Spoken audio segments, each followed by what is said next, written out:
The Creature Choir by David Walliams and illustrated by Tony Ross.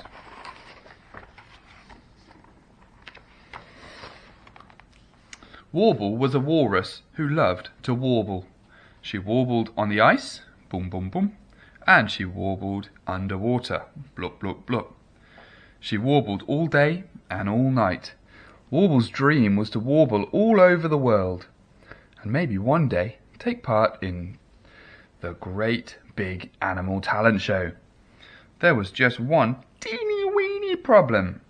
The sound she made was absolutely shocking.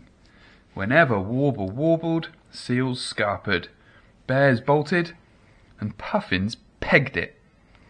Warble warbled so loudly that the ice sheet would shatter, plunging her huddle of walruses into the freezing cold sea. Icebergs would explode. Bang! Pelting everybody with ice cubes. Bish, bash, bosh. The huddle couldn't take it any more. The biggest, fattest one bellowed, "No more warbling, Warble!" "But," she pleaded, "no buts. When you warble, it is awful. But warbling makes me happy. Please can I warble some more?" "No!" The whole huddle joined in the chorus of no's, except one.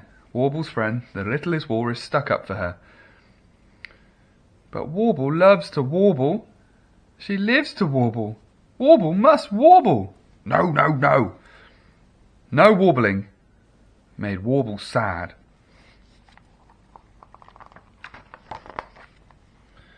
The morning, the sun was shining, and Warble just couldn't help herself. Warble warbled like she'd never before. Boom, boom, boom.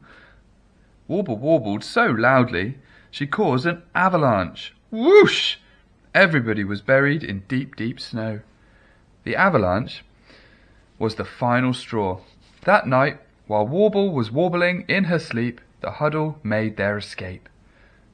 "No one make a sound," hissed the biggest, fattest one. "Follow me." "Where on earth are we going?" asked the little one. "As far away from Warble as we can go." "The Antarctic?" "But, son, I said follow me." They all tip-flippered across the ice, and one by one they plopped into the water. Plop, plop. The littlest one took a last look at his friend. "Never stop warbling, Warble," before disappearing off into the inky sea. When Warble woke up the next morning, she was all alone on the ice. "Hello," she called out sorrowfully. "Is anybody there?" Silence. Now all she had to keep her company was her Warble. So Warble warbled. Boom, boom, boom. Her warble was heard miles away by a moose. He too was all alone, having been abandoned by his herd. Monstrous mooing! On hearing Warble's warble, he began to moo. Moo, moo. He galloped across the ice to find her. Boom, boom, boom, moo, moo. This duet was heard miles away by another lonely creature, a snorting snow hare. Oh my goodness, the sound even more horrendous to me. Even more horrendous than me. She snorted. Snort, snort, snort.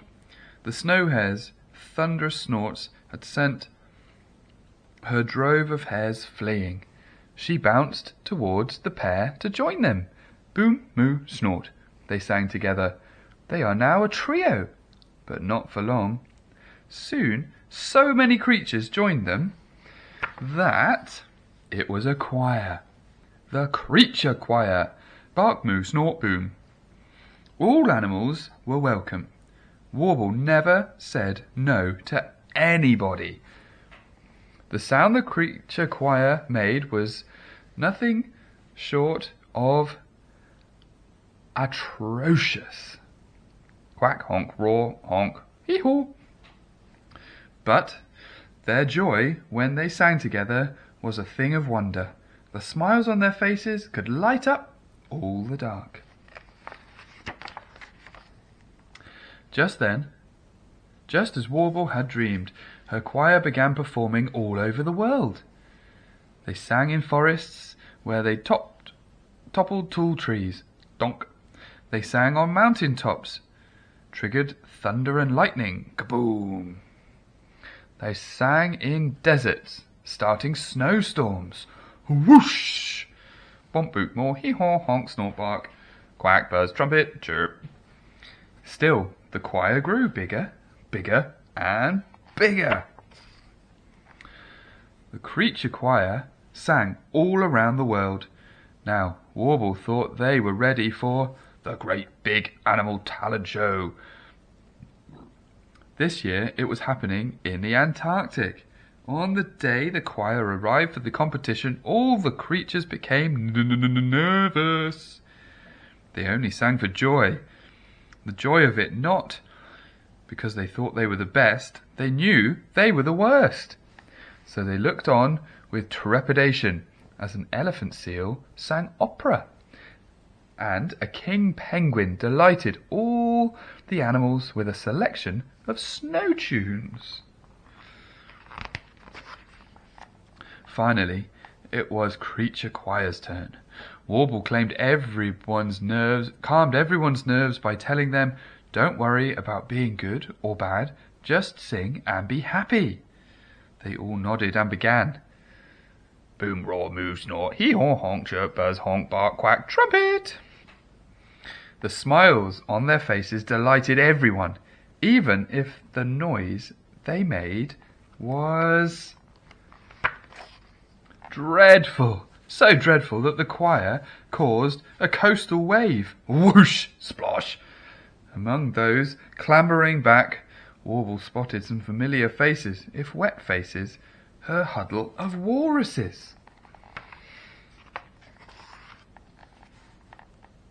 When the creature choir finally finished their song, there was silence.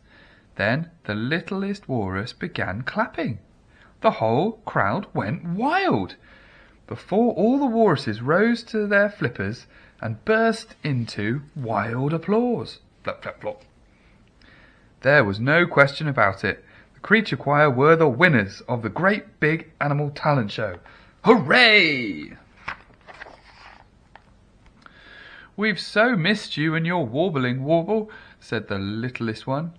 "I'm sorry we've left you alone," said the biggest, fattest one, a tear welling in his eye. "Please can we join the creature choir?" The whole huddle smiled hopefully, and all eyes turned to Warble. "Yes," she cried. Warble's favourite word was